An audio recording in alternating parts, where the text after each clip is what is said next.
Happening, man? Welcome to Let Me Kick My You Know What with Pearl and Friends. I got a very special guest tonight, man. Miss KeKe, man. She's gonna be joining us. I'm gonna give y'all a little backdrop on Miss KeKe. As far as I know, I was watching this young lady on Facebook. We have a mutual friend. Shout out that boy Howard. I even would have asked Howard about her, but this young lady is very, very intelligent. She's beautiful, as you guys can see, and she don't take no shit. She gonna fit right in with us. So I decided I wanted to just bring her on tonight before we get with the crew, so we can kick it a little bit. Miss KeKe, how you doing tonight on this Friday night? How you doing? I'm good. How you doing? I'm chilling. I want to apologize for being late. Listeners, Miss KeKe got on my ass already. Kind of sort of like how honeybees do. She was like, my time is valuable. So if you tell me 6:30, you need to be there at 6:15, and I respect the hell out of that. Look at her face. I like that. Yeah, give us a little backdrop about you. Tell us a little bit about yourself, and then we'll go from there. Okay, I am Miss KeKe. I am a Air Force veteran. I served 11 years in the world's greatest Air Force. I'm also a certified life coach. Thank you for your. You're gonna clap for that, man. She deserves it. I appreciate what you do. I want to stop you for a minute before you. You're a very beautiful young lady, and I'm gonna be honest with you. You look more like Rihanna. You look like Rihanna a little bit. Then you'll be going to serve the military, which is a great thing, and that's a great way to start your life when you get out of school. So I commend you for that. But yeah, go ahead. I want to know how did you get to that? Because you look like you need to be on the stage or in front of a camera or something, behind a camera or something. So yeah, go ahead. So my brother was in the Air Force first. That's my oldest, my big brother. Okay. And I'm from Rocky Mount, North Carolina. And when I got out of that high school, it wasn't. I didn't have a plan. And I was going down the wrong path. Right.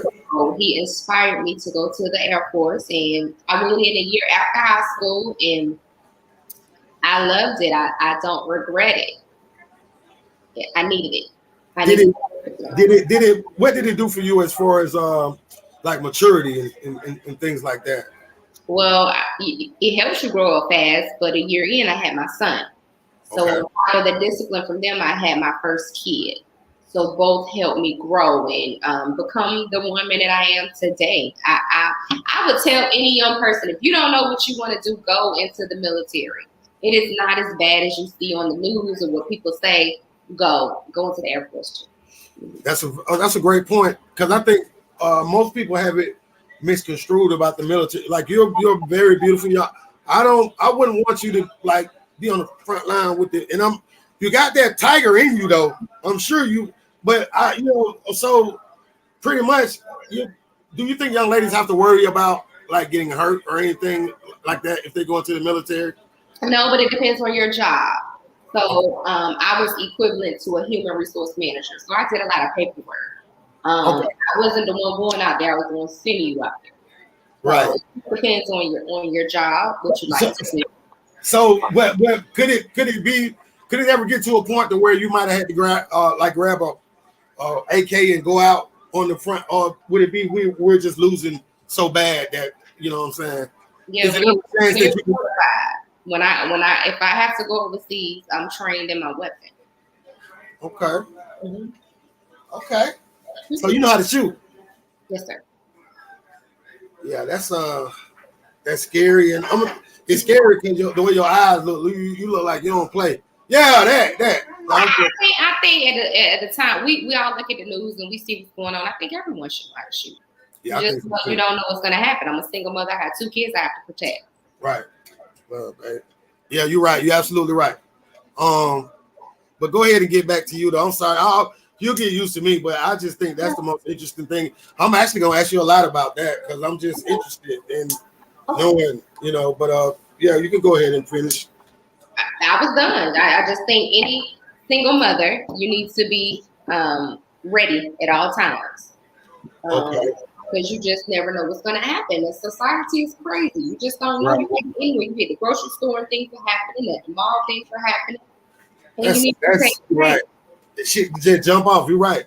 Mm-hmm. Okay. What city are you in right now? What city you live in? I live in Raleigh. Raleigh, North Carolina. Mm-hmm. You been there your whole life? No. When I got out of the military, a few years later, I've been here now 4 years. I got out of the military in 2016. Okay. 2016. So where were you born at though? Like what city were you born? Rocky Mount, North Carolina. Rocky Mount, North Carolina. Rocky Mount. That's where my boy from. Yeah, he just passed away. Damn, man. I got a partner who was from out there, and I met him through, in the music business. Okay. Jay Scott. Okay. Yeah, but Rocky Mount. How far is that from Raleigh? I've been to Charlotte, but I've never been to Raleigh. Is Raleigh a big city? It is. It's the capital. Oh, okay. I'm sorry. It's not big as Charlotte, but it is the capital. Yeah, I thought Charlotte would be so, because Charlotte is growing now. It is. Yeah, they call Charlotte like the baby Atlanta. Some people do. Mm-hmm. So, have you ever been to Atlanta? You ever been out here? Okay. Yeah, you look like one of us. You look like an Atlanta girl. Yeah. Respectfully. What that mean? You look like Atlanta girl. Y'all like, but no, I used to date this girl from Charlotte. Okay. She went to Charlotte. She went to the college, the black one. I think it's UNC. That's nice. I'm live. Oh, that's dope. I'm live. So yeah, I was looking at some of the vlogs that you do. Mm-hmm. You got some fire behind you, but I like what you stand for. You don't just talk about bullshit, and that's what we do on here. We try to talk about things. I got a couple of questions that I was looking at your stuff, and I got a couple of questions that I want to ask you. Okay. And all we're doing is this is so natural right now. I could have just waited till Tuesday, because that's when we're gonna do our first official show with you Tuesday. Okay. Tuesday night town meeting, and that should be lit. So make sure you bring your whatever you drink, and but yeah, I want to ask you just some personal things about who's your favorite artist, like in the music bit? Like, what do you listen to? I listen to a lot of old school rap and old school R&B. I like a little bit of everything. Gospel. I'm trying to get into the Southern soul thing. So, favorite artist? What are we talking about? What genre? Oh, okay. Let's talk Southern soul. I just got into Southern soul, so I know about it. But King George is kind of King George, the man. Thing, right? Yeah, but it's this one guy. He had a cowboy hat on in the video. He's funny as hell. He's a slim black dude, but I'm gonna tell you about it. I like him though. He got a couple of songs. I got a DJ partner of mine, DJ Leon. He actually turned me on to Southern soul. He told me I should write a song. He said that's the next big genre. And I joined a couple of groups, and it's growing. How close is that music genre to blues, you think? I think it's pretty close. I think it's a more modern version. Like a hip hop version, yeah. Yeah, a little remix version, but You think it'll catch? I do. Mainstream, because most of them, like I was watching this big artist, I don't know her name, perform. And it was like it wasn't even a lounge. It was like a restaurant. Mm-hmm.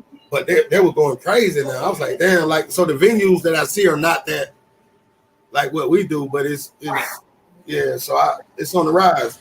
I respect. I like some of this. I ain't gonna lie. Yeah, I like music with meaning. I like music that can understand what you're going through at the moment.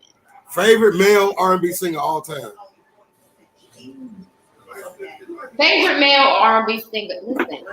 Mm-hmm. You ready? Who? Are you ready for this? You want some tea, baby? I don't think I heard you. What you said? Are you ready for what I'm about to say? Oh, yeah, I'm ready. I'm gonna shock you too. Singer or artist? Oh, that's a good question. Artist. Let's just go artist. That means Brown. Hey, I fuck with that because they said that's what you say. I used to look like in high school. For real? Yeah, that's my boy. I love Bobby. He like, I see. Okay, in elementary school, secretly, I love New Edition. Yeah. I couldn't tell nobody because I was supposed to be tough. Man, I used to be at home in the goddamn in the mirror, goddamn. Oh, you won't practice, was you? Huh? You won't practice, was you? I swear to God, I will. I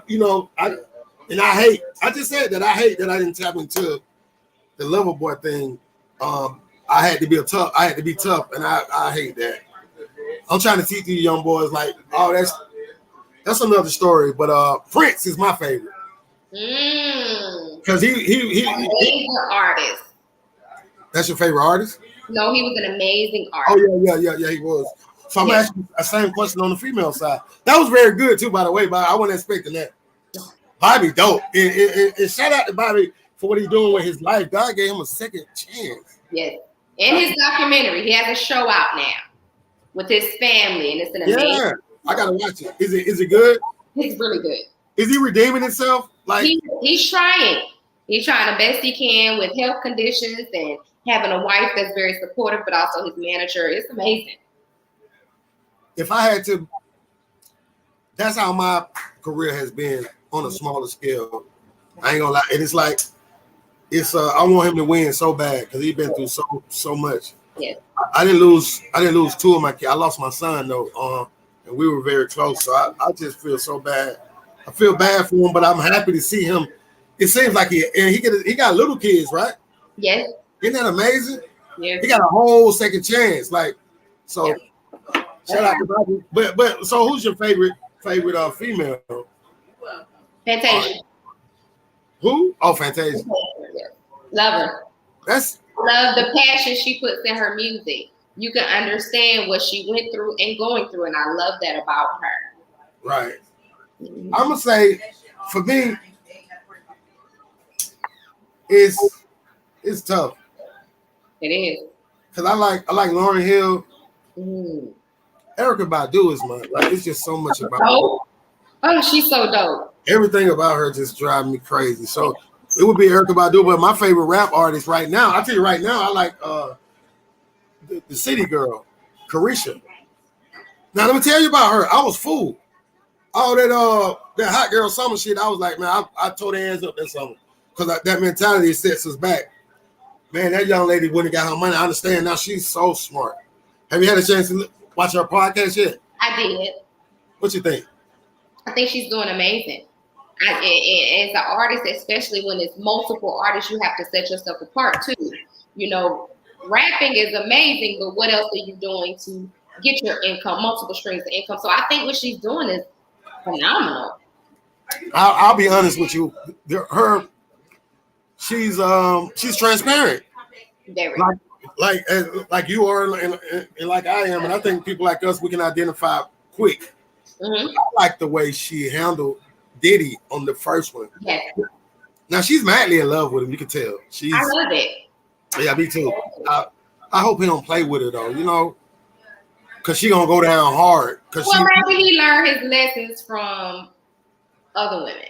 So maybe he's now in a place where he's ready to be more settled.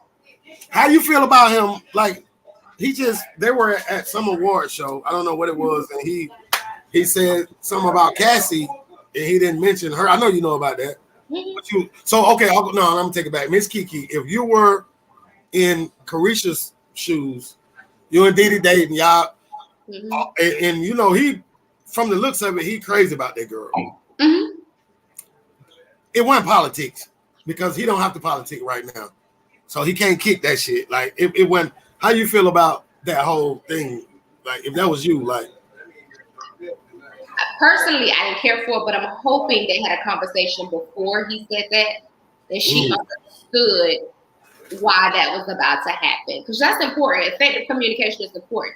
Let me know before you let the world know. So hopefully there's more meaning than what we saw. You know. And you're right. You know. You're right. And I like that. That's smart. You're the first person to actually, especially a woman, to come from that angle.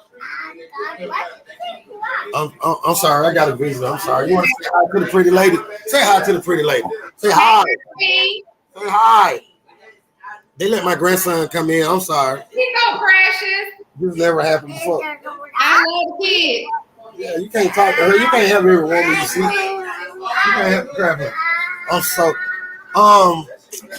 Diddy, I hope you're right. I hope he talked to her because he had to know that would happen if he did that. Mm-hmm. Now, I don't know if and if he did that in a moment, that says a lot about how he really feel about her. Because I couldn't see myself doing that. Like, absolutely not.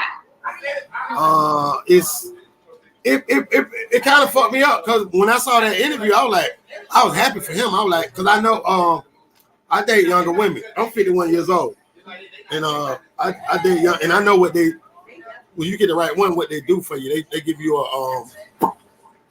a new life, like new energy or whatever.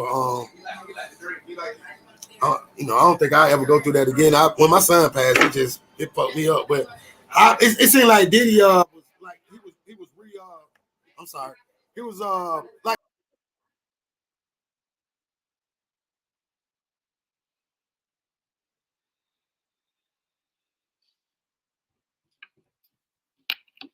Good, okay, all right. It seemed like he was happy, and I know she liked him. You could just tell the way she, because this but I watched something last night with them, and it was weird. Like they were on I guess a FaceTime or whatever, but it was live, and he had an attitude. He had an attitude, and I'm gonna send it to you. And she had it, but it was weird as shit. And I'm like, and it was after that moment. So I don't know. I was just wondering. Sometimes I like to talk about celebs and shit because I know quite a few of them, and I just want people to know that they people just like we are. They're human. That's the thing, and in that spotlight going through a relationship, some things you have to keep private in order for your relationship to succeed. You cannot put everything out to us. We're not in that relationship with you. You're in that relationship. So you a life coach. I got a question for you. Okay, my brother has a record deal. I had just got my son a record deal before he passed. Like we're pretty known out here. But since I started doing this, things are starting to change. And I'm starting to get the inboxes from the girls that I used to want to mess with that don't want to, my mind is like I'm far from that now. So new things are starting to happen. I'm getting all types of what kind of advice can you give somebody in that moment, like when you just starting to take off? Do you have any advice for? Because it's very overwhelming to me to where sometimes I have to just turn my phone off and go in a room, and sometimes I second guess myself. Like, is this what you really want? Because I'm a private person, and I realize every day that things are gonna come out. The more people don't learn about me, things because people go to fishing, and especially your haters. Oh yeah. Especially the ones that are still around, they still like what you call them, informants, the ones that still in your organization that you don't know about yet. So yeah, what kind of advice you got for not so much me? I got it figured out, but I know quite a few people that watch this are in the industry and everybody trying to get to the next level. Right. What I would say is this: I always pray for discernment. God, show me who people are. Right. Here's what you cannot do. You can't look at them as something that you want them to be when he showed you what it is. Right? So that's what I've been waiting on. See what I've been waiting. See what you just said is something I say all the time. But go ahead. Yes. That is what I would say to anybody. You're gonna know good people. They're gonna stay consistent, and you're gonna have that feeling, that energy. Even if it's social media, you get that energy from people on social media. I would get people to inbox me and it just didn't feel genuine. I stay away from that. Believe what you feel. Your intuition is real. And you have to pray on things. God, is this the right decision that I should make? If he tell you no, if he show you no, believe in that. Believe that he has something bigger in store for you and your business. That's the faith part, right? Right. See, I'm talking to my listeners right quick. Y'all don't be crazy. You got to stop second guessing yourself and stop thinking you're crazy. What you feel is what you feel. And I love what you just said. I said it a million times, and I'm not going, I ain't gonna do none of that. I'm gonna just let it resonate. I ain't even gonna dwell on it because that's something you're gonna say a lot on here. That's just like when people start to date and they choose this person. When they get with you, they want to change you into why you ain't that clown? Why you got that on? Why you why you got them tight jeans on? Why you that's what you get what I'm saying? That's later. That's good. Can you give me let me ask you this. Okay. How you feel about the R. Kelly situation? I'm gonna say this. It just couldn't have been my child. But see, we got to put some ownerships as parents because I have an 8-year-old daughter and a 15-year-old son. You ain't going to nobody's house without me. I don't even let them spend the night at people's house. Your friends, they can come over here, but because people are weird. So it's some ownership on the parents' part, but R. Kelly has to own a lot of that too because he was ill. That is the illness that he has. Here's the thing. I tell people this karma can skip you and hit your children. You got to be careful what you're doing. It's going to come back around eventually. So now you're in the situation, you got to own it. I love his music. I love him as an artist. But what you did personally, you got to own that. Yeah, I think he used the part about him being like that's an excuse. Yeah. After you got away with the Aaliyah thing, let me say this. I see. I'm gonna tell you something about me right here in front of you. Probably got people that's gonna watch this that don't know me that know you. I'm gonna put it out here. I'm a street person that I was molested when I was 3 years old. All right. It's cool. I'm a gangster. I ain't never go fuck with no kids. I ain't do no gay stuff. Not to have anything against gay people. I'm just saying I did. It didn't, but I held it in until I was 47. Because our community has us, it is by us, the black men, and it's like we can't talk about things like that. So that's why I decided to come. I just want you to know what you're working with. I decided to come. I got a lot of people that look up to me, a lot of people that, yeah, it happened to me. It wasn't nothing I could do about it. But if it happened to you, come and talk about it now. So it won't happen. Because I was in a lot of situations that I know I had praying people because I done things just because of that. I used to be locked in on that. And it turned me into an animal. And what happened, something happened to my grandson when he was 3 years old in the house. Thank God it wasn't that. But it triggered some, and I went to counseling. I went and got counseling. Black men, let's go talk about it. That was the best thing that ever happened to me. Right. You're right. And see, we get to a certain age where we can't keep saying what happened to me in my past. Listen, you need to get some therapy. Therapy is an option. Counseling is an option. It's out there. But we cannot keep harboring what happened in our past and taking it into our future because you'll never live. You're not letting your past die, so you're never going to live. That's the goal. The goal is to live. Yes, because I don't want something to happen to me tomorrow. And people are so, she can rest now because she was so ill. No. I want to live in peace so I can rest in peace. Understand? So whatever happened to me, it ain't going to defeat me. It ain't going to defeat me, and I'm not passing it to my children. That's how generational things start to happen. Because look at how that affects R. Kelly's kids. It's deeper than him. And nobody's talking about, see, damn, girl, nobody's saying anything about his kids. Imagine if that was your babies and they got to go through that. Imagine how they would feel. It's too hard. That's too hard to pass down. We got to create generational wealth instead of generational curses. He was supposed to deal with that. You know, I'm gonna tell you, I'm sorry for cutting you. You know who could have helped in this situation? And nobody, we didn't talk. I'm gonna put it out here. It's like over 20, 30,000 people watching me now. And hey, thank y'all. I want to thank y'all. And we got Miss KeKe now. We're finna go up to 100,000 now. I know it was the piece we needed, but where are Aaliyah's parents? They quiet. I don't know if they're living. I don't know, but I know they could have stopped this shit. They could have stopped a long time ago. So they the first ones that, and we never talk about them. We never talk about her parents. We didn't. Well, they had I don't know them, but they had the rumor that R. Kelly was sleeping with the mom too.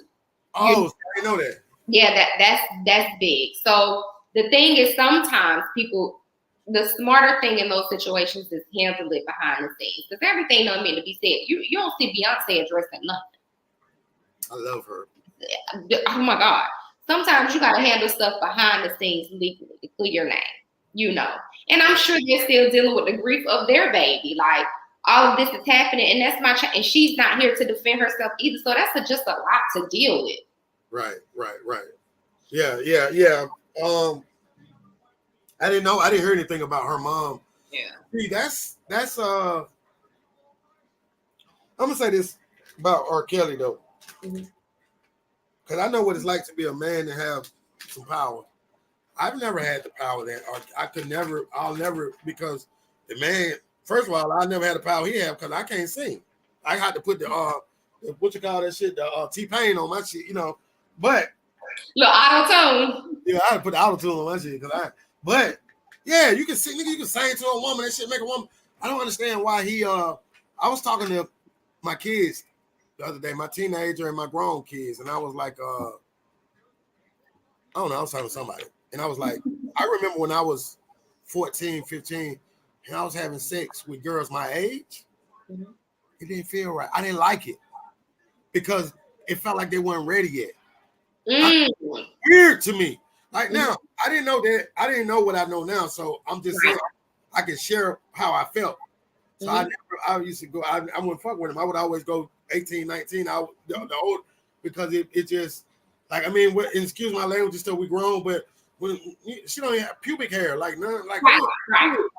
So I don't understand what happened to me. I'm gonna tell you what happened to me wasn't that bad. It was some.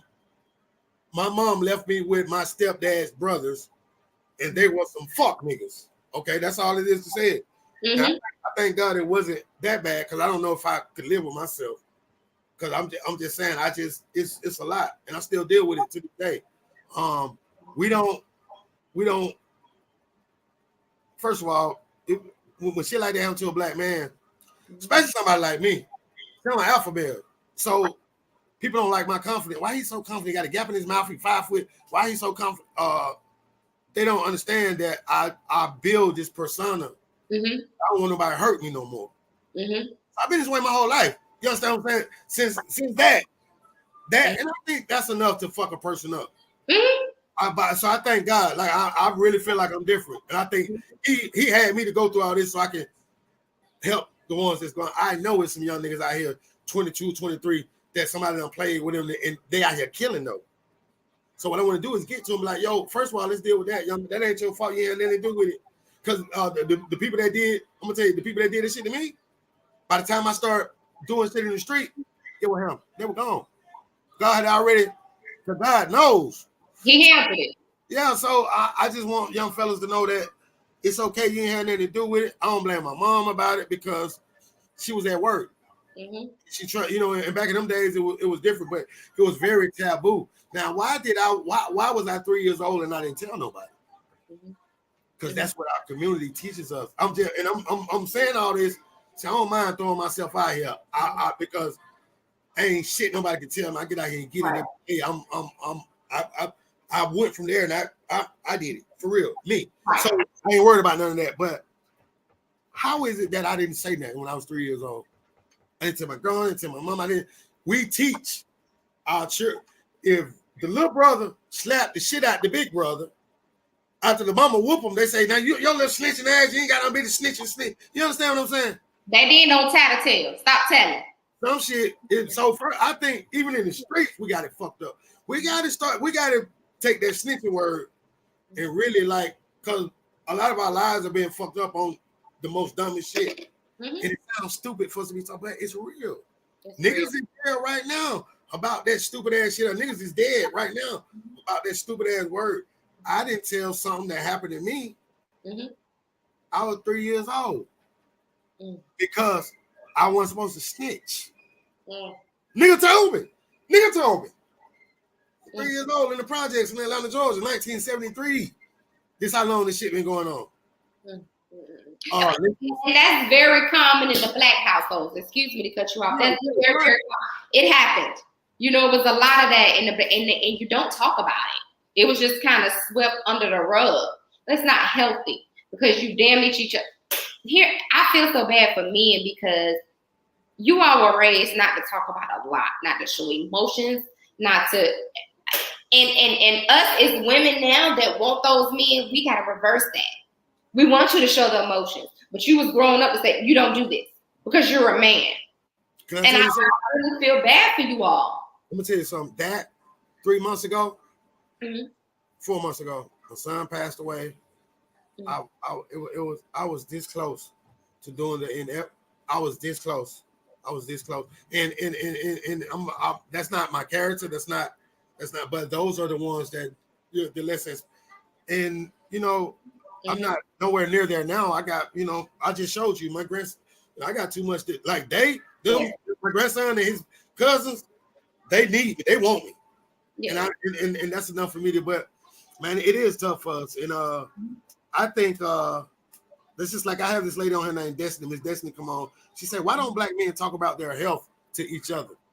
Y'all just die when y'all 40. Y'all don't. Nobody talks about." So I'm trying to get a group of men to come on here to talk about health. Okay. To just like y'all do. Yeah, women do it. Mm-hmm. Girl, I gotta go get my whoop. We don't talk about when we gotta go get the thing where the doctor got to do his thing. We don't. And a lot of I'm gonna be honest, I haven't done it. I'm 50. Right. Yeah, right. I'm saying, I'm on the way though. I'm going on vacation that week. Because I want them, I got to do whatever I got to do for them. That's it. I want to be here. I want to coach my grandkids. I want to, you know what I'm saying? So I'm going to do it for them. But what I'm saying is it should start earlier. We need to teach out. I got my 16-year-old. I'm going to beat it in him. What society put out here, that ain't what's real. Especially what our community put out here. Mm-hmm. Mm-hmm. You got emotion, don't hold it in. That's what make us go kill. That's right. Once I started doing fuck shit, I'm gonna tell you something. I was taught to hold that shit in or whatever. Or I got tired of hearing. See, okay, I was a young man in the house around all women, wasn't no man around. Mm-hmm. Because the system designed this shit for the man to be the scope. So now all I hear is niggas ain't no. I'm growing up. He ain't no good. Oh, that nigga ain't no good. They talking about the men that they deal with and each other's men and all that. The one thing I never wanted to do was I didn't want to be that nigga. So in all of my relationships, if shit go bad, because first of all, black woman, when the shit go bad, black woman ain't gonna tough it out with you. And just keep it going. And let me rephrase that. Okay. Before I get fucked up on here. Most black women that I have dealt with, they scream that I want to stay down shit, but the first time any smaller thing happened, they crack. You know why? Because we get tired. Because we get so bogged down with stuff that don't matter. By the time something that do matter, we're over it. We're done. Here's the thing, and I tell men this all the time. Who wants to be Bob the Builder? We want somebody to come to us whole too, because we're not bringing those issues. So why do I have to deal with that when I'm not bringing it to you? I want somebody that's equally yoked like me. So when I tell you, just let me go, and I'm gonna get the fuck on because I ain't good enough for you. Let me go. Don't try to change me and try to make me into something, because that makes it worse. Correct. Don't try to change. Let me get the fuck on. You cannot. I wish black women would stop. You cannot change a man. You cannot. And I don't care what you give him. You could buy him stuff. That's not going to make him want you. You can sleep with him all the time. That's not going to make him want you. You cannot make somebody want you. They have to want you. And they got to prove it to you. Allow them to prove it to you. If you give them so much so easy, they ain't got nothing to prove. Yeah, I just left my little brother's house, and we was talking to him, and they just threw some shit out. They was like, you come clean with your girl about some shit, and she used that shit against you. Men do it too. Be honest, yeah, and they do it. I get on them hoe ass niggas all the time. You got to go back and look. All I do is get on hoe ass niggas. That's why I'm talking my partner and say, man, why you nigga bashing now? So I gotta, try to. But because niggas they niggas lie. I'm gonna say this, Pearl. And I'm gonna say this to women. We're gonna talk to women since we were talking about women. If you're gonna forgive somebody, you forgive them without bringing it up again, or let them go. Period. Once you say we done dealt with it, we done talked about it. But on the flip side, if she keeps bringing it up, is still hurting her, and it has not been dealt with. Check that out. Hey, let me tell you something. God sent you. I just want you to know that. And I received the fuck out of that. Thank you. Yeah. Yeah, this hot right here. Let's get the fuck away from here though. Let's go. I want to go somewhere else. Let's go. I'm ready. Yeah. Let me ask you what I say to ask you. Shit, this shit getting hot. Hey, so I know what I want to talk about if you don't mind. I was just looking through your stuff and then so I saw the thing about your niece before you told me about it. That's your sister's child, right? How is she doing? She's doing a lot better. She's doing a lot better. She, as she said in her interview, and I wish you guys could check it out. She is trying to forgive God, you know. And like she said, that's something we don't preach about. We don't preach that, you know, something as precious as a life is taken away from us, and we have to learn to cope and forgive God for what has happened. So that's the stage that she is in. She's doing so much better. I love her. How long ago did it happen? My niece passed in 2012. Okay, so it's been a while. Yeah. It never goes away. 10 years. It never goes away, do it? No, it doesn't. No, she's just learned coping mechanisms. So she's just learning how to cope, but that pain never goes. It's a void. It's a hole in your heart after that, you know. But that is what she wanted everybody to know. You have to learn how to forgive God in order to move forward. Okay, now I had a different take on it. I mean, Shaq was 28. Now one day, I don't know what, one day something came over me and I was like, when I started thinking about him and like moving into like, okay, the last 6 months of his life was the craziest shit. Shit was all over the place, but me and him had some of the dopest conversations I ever. Like he asked me why me and his mom didn't work out, and I told him I was like, "Shout, I wasn't ready for your mama. She was a dope ass woman. She was what blah blah blah blah." And he smiled and he said, "He like, man, that's some real nigga shit." Whew, I'm so happy about that. But I feel like after I thought about it, because Shaq was an artist, he was a rapper, and we had chances to go pick up money to go do shows and shit, and just like, bro, I just want to go studio. I just want to record. I just want to record. He recorded like I got so many songs on, so it's kind of like I feel like he lived his life to the fullest. He lived his 28, and God needed him. He was a beautiful person. Like no cap, like everybody, no one had nothing bad to say to him except for a few people that they deserved to, you know, they got what they deserved, but. Other than that, he was a great guy, way better than me. Like it's people that like I'm in the hood, I'm that guy, but they love me way more than they love him. Great person. And he didn't do half of the things I did as far as, you know, cashing out and stuff like that. He gave his heart. I feel like God needed my son, and that gave me a sense of pride because of the way he died. He was in a car accident, and he fought for 5 weeks, 120 pounds wet, and he had 30-some surgeries. This shit is like unreal. And the last time I saw him, he still had his eyes open. And I told him I left and I said, hey man, you know, it's all good. I said it's enough. And I thank God his sister got the chance. When his sister got there, after that, he waited for Cameron. Then when Cameron got there, he expired. She said as soon as Cameron left, he died.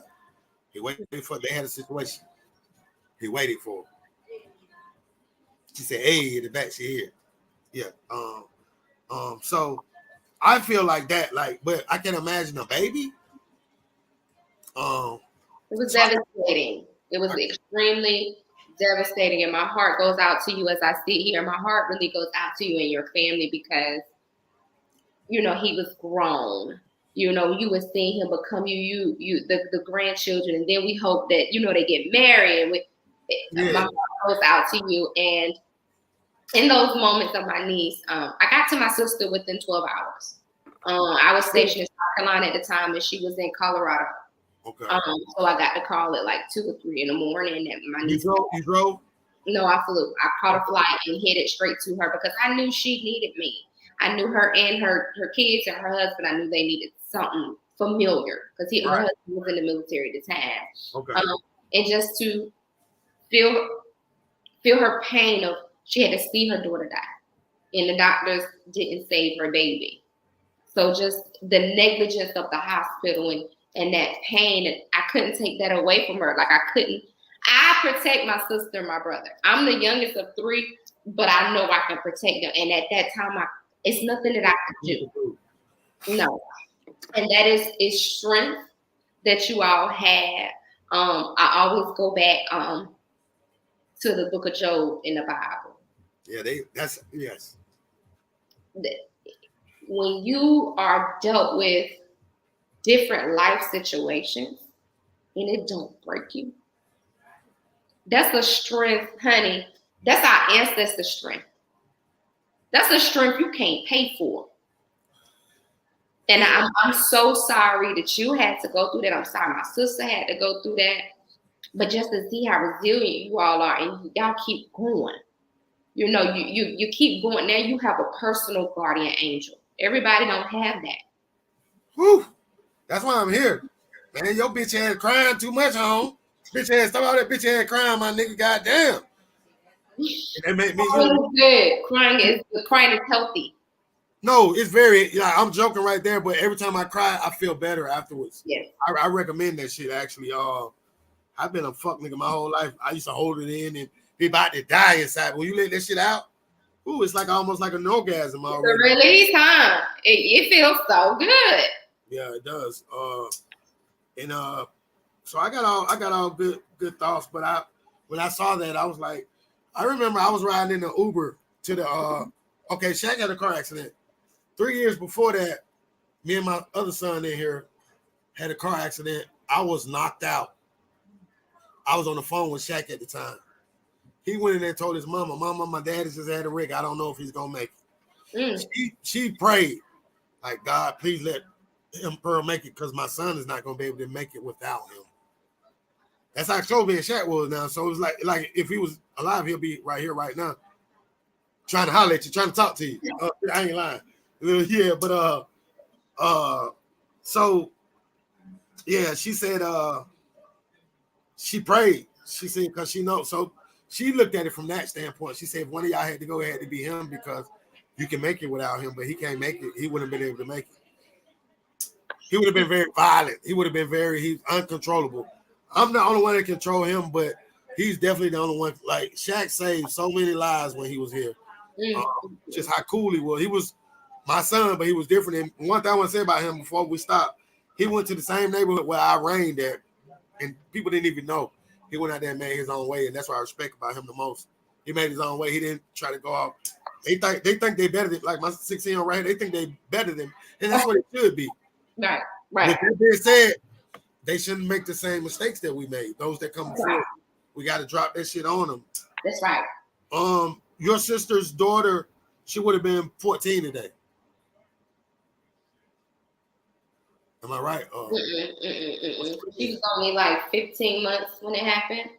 And it was in 2000 what? 12. So it would have been 10 years. She was 11. Yeah, my man way off. She turned 11 in April. That's that Georgia education. No, I just fuck with you. So how are the other kids doing? Because check it out. My 6-year-old right here, we hadn't seen him in a while. The night before Shaq had the accident, take some beautiful shit. You better get a tissue. Shaq, that day, we're on a mission to go to. We doing my family is like the Jacksons. Everybody's doing. So he was like, Pop, I know the plan. We're gonna get Mirror next year. Where he said, man, you need to go get Mirror now. They need you right now. This is my 28-year-old son. Now I'm unapproachable than the fuck. You can't talk to me like that. He said, so I was like, all right, now I'm in the back. I'm thinking about it. I'm getting ready to go. We got to go to the studio. It's on a Thursday. We go every Thursday. Ding dong. No, he said he outside. Come unlock the door. He didn't have. He always loses shit. He didn't have his key. I come unlock the door. It's my 16-year-old. He walked through the door. Shaq came in and said, "Nigga, I told you I got you." Jameer wants to record music. Shaq is our main artist. He don't get nobody no studio time. All the studio time. You can come and watch, but you ain't finna record. Took Jameer to the studio. Jameer's recording. Pop, I got you. I told you I got you. Jameer doing his song. I got the pictures, the video. Brought him to me. Most wonderful life night of my life, one of them. Because I hadn't been speaking to my daughter. There was a lot going on. So I was happy. Then 1 o'clock in the morning, I get a phone call from his mama. My son's 28. She ain't got me to call me at 1 o'clock in the morning. I knew it had to be something. You know, he unresponsible at Grady Hospital. But what he did that day, he brought my son to me. Not only he did some other things, he gave me cash to give to my girlfriend's daughter.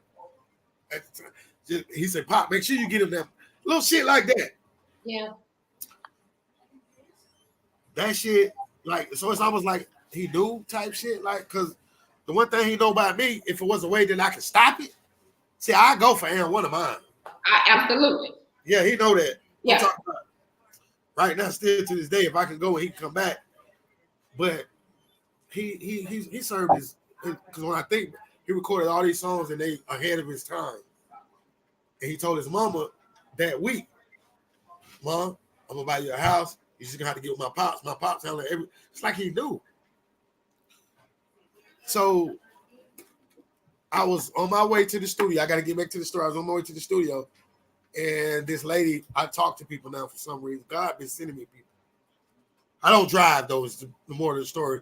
My accident, and then my son died the way I'm not afraid of them. I'm 5'3". I'm 5'5". I ain't afraid of nothing in life except for a car wreck. If I ride with you right now, screeching this shit up, and my son died, he hurt me. I almost died. It's crazy. But so I'm riding an Uber to the studio. I was telling the lady, like, normally it's me and my son every Thursday. He drove, but he's an artist, so I wanted him to we always ride the Uber so he can just get his mind right. I'm treating him like a star. Mm-hmm. Mm-hmm. So I told her about it. She listened to me the whole way. When I was about to get out, you know what she said? She said, "Yeah, I can identify with what you're going through because my daughter, when she was 2, somebody kicked the door in and killed." And I felt so fucking bad. I said, "I'm sitting up here crying about a 28-year-old man and you lost your," and I'm familiar with the story because I know her baby daddy. God sent these people to me. So that's when I decided to start back doing. I said, I got to get out here. I got to do something. I got to. A lot of people look at me and they think that they look at this out the street with something. First of all, I'm 51 years old. I ain't no dumbass nigga. I'm going to come to my people as they are. It's like kind of like when we go to church. Sometimes I tell the church people in a minute, since you're so perfect, so sanctified, get your ass out of the way. Because there's some folks out here that need to come in. Because you don't need them. We need them. Understand. All of the disciples had issues. They were drunk. All of them had issues. God don't pick perfect people. He need imperfect people to feel his promise. Understand? And just because I smoke weed or drink don't mean I don't know the word. That does not mean that. Miss KeKe, I'm finna piss you off. I had the black church to come at me a couple of months ago. They came. They was in my inbox. They was okay. I had this friend of mine that was a dancer. The girl left the club one night. She don't want to dance no more. She feeling bad. She on them pills and everything. She ready to just get her life to God. She went to her church where she grew up at. Them folks made her feel. She left the church. The nigga was following her. The nigga raped her and killed her. When she went to the church, they forced her out there. So I went off on their ass. You know what I'm saying? This is a good friend of mine. She's a young lady.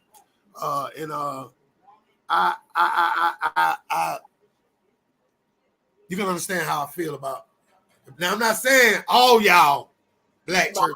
Right. It's a lot of church hurt, though. I have church hurt. I have church hurt from a pastor and his wife. It's a lot of church hurt. The only way we can get past that is getting the word, and I'm pointing over here because my Bible's over here, and know it for ourselves.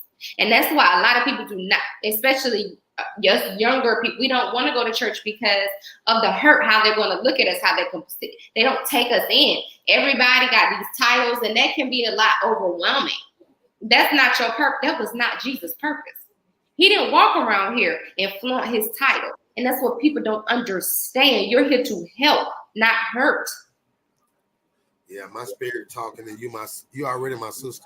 Hey, let me kick my shit, listeners. This my little sister too. Mm-hmm. You said a couple of things already, but I gotta introduce you to my little cousin Aisha. When I have to have prayer on here, she's the person I go get. I'm gonna tell you about Aisha. A couple of weeks ago, Aisha called. I had a lot of stuff going on. I was suicidal at the time. I ain't gonna lie to you. Okay. She called, she talked, she did the praying, she prayed over the phone, but she started doing that. I don't know what they call it. Talking in tongues, speaking in tongues. Woo! That's real. Mm-hmm. Because the little things were coming at me and I was scared. They call them imps. But it was like 1,000 of them running out my house. My little cousin, she's my little cousin. Mm-hmm. I take care. If anybody touch them, I took care of them their whole life. She had to come and save me. And listen, man, I've never, when I used to hear people talking like that, I'm like, man, no, it's real. And but what I want to say is that you just said something that reminded me of that. You got that same spirit, because she had some church hurt. Now, about 10 years ago, I was the only one in my family that would take her serious about. They were like, man, Isha tripping. And something happened with the pastor, the pastor's husband, and her. And we never talked about it. I just told her, I know she went through some fuck shit. It don't matter. I'm here for you. And wow. Do I need to go see them? That's it. Because if I don't need to go see them, don't call me if I don't need. Call me when it's time. So, but my spirit told me to do it. I was going to call her, but I'm wait. She just moved in her house. She just went through something. She just had a relationship with a narcissist nigga. And we did a whole show on that. But I've been one. See, the one thing about me, I'm your co-host now. I want you to know about me. Right. I talk a lot. Like when I be spending when I speak to niggas, I'm talking to myself a lot. I was a whole fuck nigga. I realize it now. I'm trying to correct but the one thing I'm not gonna do is change the way I am. Be you. Yeah. People be authentic, be genuine, be you. The right people will gravitate, and those that ain't feeling you, them devilish, them demons, they gonna leave anyway. So always be you. You gonna make people uncomfortable because you. That's another thing I want to tell. I tell my listeners all the time. Okay, I did that for 10 years. I was done I'm fly. Oh, look, I ain't sold no dope since whenever, but all my friends, they got money. A couple of them got millions, a couple of them thousand, so it don't matter. When I come around, the room is mine. I went to work at Kroger. I was pushing buggies. I'm gonna just say I was 40 years old, pushing buggies. I had shorts on at work. You know, a nigga got shorts on. 40-year-old man don't need to have no shorts on at work. So I went and told him. He had a hoochie daddy shorts, did you? Nah, hell no. You know, I'm trying to know now. Nah, hell no. I went and told the lady, but anyway, she went to the meat department, and I found my way. I don't know how to change tires. I don't know how to fix on nothing, but I know how to cut meat. That's my thing. I ended up being the top paid person in Kroger, the person that worked. I was a meat manager in the state. I did that for me. So I did it. I did it for 12 years. Then I gave it back to him. I work 15 hours a week now because I put the time in my businesses. That's how much I believe in myself. But I had to do that because it's time for me to go. See, I held myself back. Hey, bro, you need to goddamn, man. What I realized, these people want me to cut my shit back to make them feel uncomfortable. I mean, to make them feel. But they get to be themselves. Nigga, I'm an alpha male, and if you ain't there, I don't need to be around you no way. Because I thought you would. Because I've never had a problem with another real person. Think about this, what I'm finna tell you, and think about the problems that you had. Real people never have problems with other real people. That's right. We either talk it out. That's right. It don't. And I ain't talking about fighting and no, that ain't real. We can communicate. I used to respect this person. I used to love this person. So we're not gonna kill, but what I can do, we can talk it. We can talk it. That's right. So I never had a problem. So every problem that I've had has been with a person that's not on my level. Not to say that I'm higher or lower. I just try because I'll take it. I'm humble. Yeah, you got it. Shit, so it's 2 points we're gonna make about that. Okay. You're 51 years old, so you understand what Biggie said: more money, more problems. Oh man, it's real every day in our lifestyle. But then on the flip side, when TD Jakes said a giraffe and a turtle aren't gonna see on the same level, it's not gonna happen. The visions are different. The preacher said if you hear Bishop TD Jakes, if you're here and you're a giraffe, you can't see on a turtle's level. I heard that in 1986. And you know who told me that? A prostitute. I hung out with a prostitute for 6 months. I'd be selling the dope, and she raised me kind of in the streets, but beautiful person. Right. Society looks at her like, you know what I'm saying? And guess what she's doing now? Yeah. She's an RN. She's been an RN for over 20 years. That's amazing. Yeah. Shout out. Yeah. She told me she was saving her money to go to school, and get what she did. She went to school. That's amazing. Yeah. So that's another example of how people will take a book and like people look at me for what I'm 51. I don't want to wear loafers or penny loafer shoes. I don't want to. I want to. You do you. I want to do me. It's not that I'm being young or trying to be young and nothing like that. I'm me. And be you. Unapologetically you. Do not apologize for who you are. You apologize. Every time I get played with. Every time I do that, I get played with. They told me don't do no. I had my best friends in the industry told me, bro, don't do no record, don't do no music. So I said, okay, I ain't gonna do no music. But then when Shaq died, I had to do it because he was starting to push me towards it. I had to do it. I do it. My shit went past theirs. My personality went past theirs. They want me to be the OG and do it for them. My son wanted me to do it. I gotta do it for him now anyway, so it's not even a question. But then I realized that ain't real love though.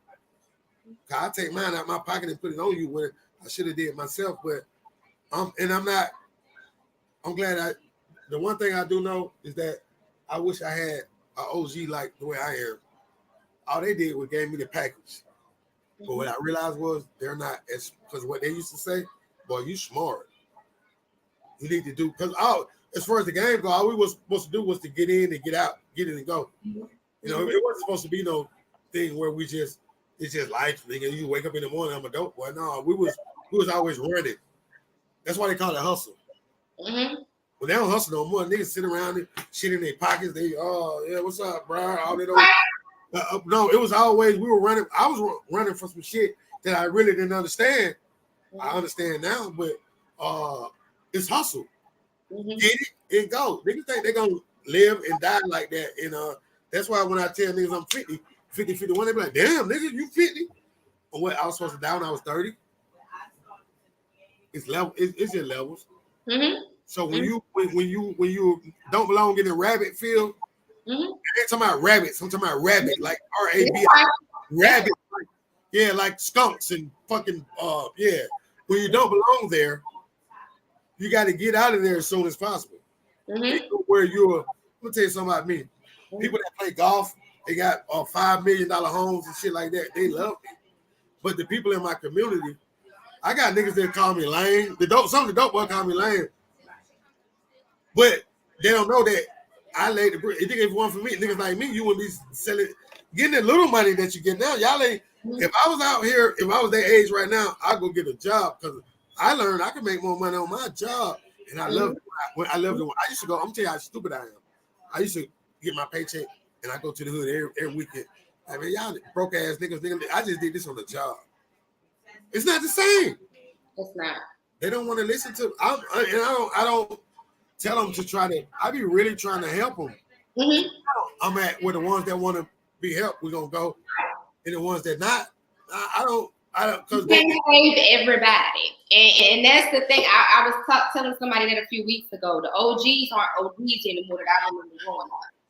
You understand? The OGs now want to fit in with the young folks, and you can't do that. You're supposed to be leading and inspiring the younger generation, but they don't want to do. They want to be like them.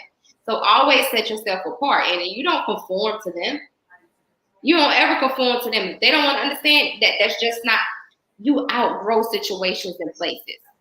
I think I'm better than I know where the fuck I come from, but I know that that's not me anymore. Sorry, I'm over here. Love you. You know what I'm saying? But it's just not me anymore. And don't apologize for that. Right. I just think I don't speak to a certain group of people. Mm-hmm. I'm not the one to speak to them. Mm-hmm.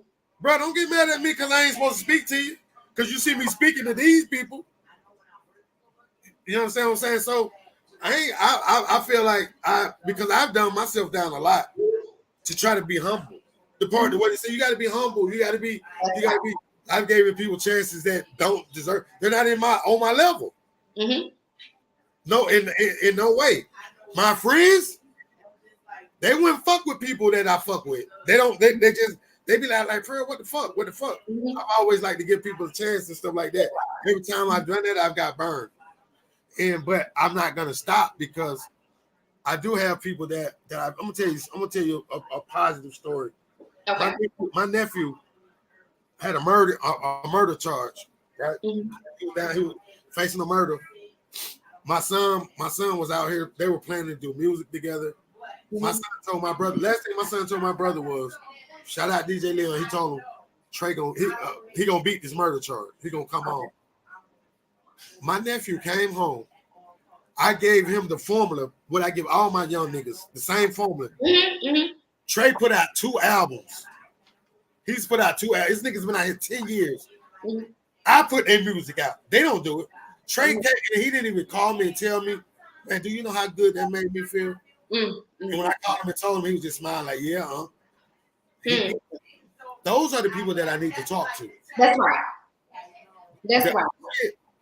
Just let him go, because the one thing about me, if I'm humble enough to where I can listen to him, mm-hmm. like to a 21-year-old, mm-hmm. why would you listen to me? I'm 51 years old. I know shit. I took them bumps and bruises and shit like that. I still look good. I think I'm on mine.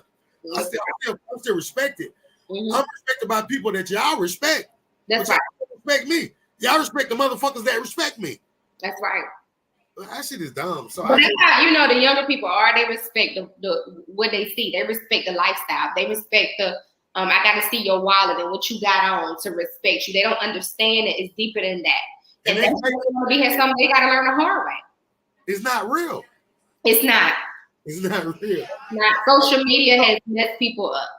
Yeah, so it's like now I just because God told me. And see, look, he started talking to me. I didn't know. Mm-hmm. He whispered.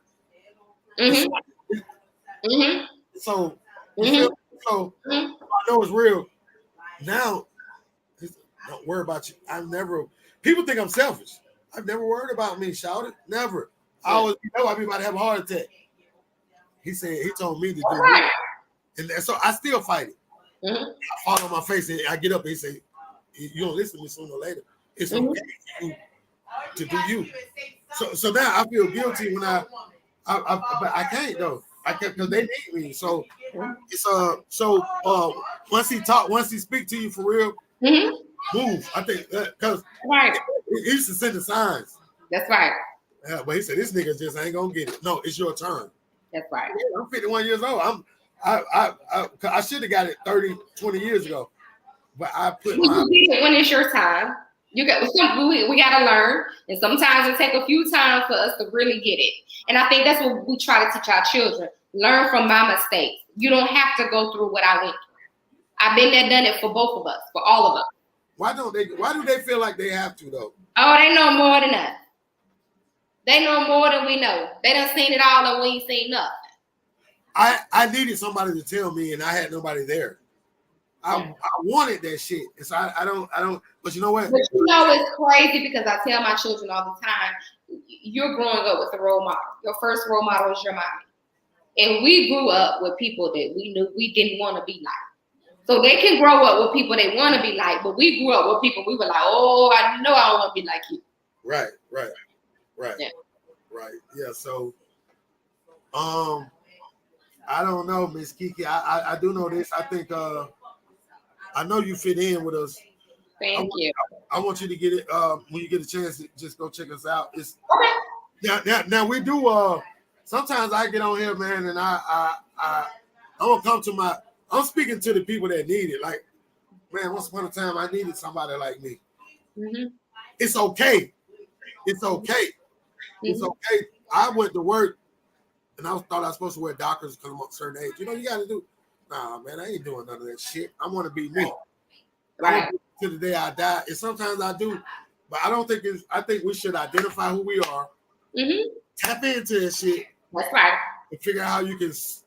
If you ain't trying to service the community and like I'm not okay. So a couple of days ago, I'm moving forward. I'm not even having a conversation with people that you're not doing anything for the community. You don't do them a talk. You're not trying.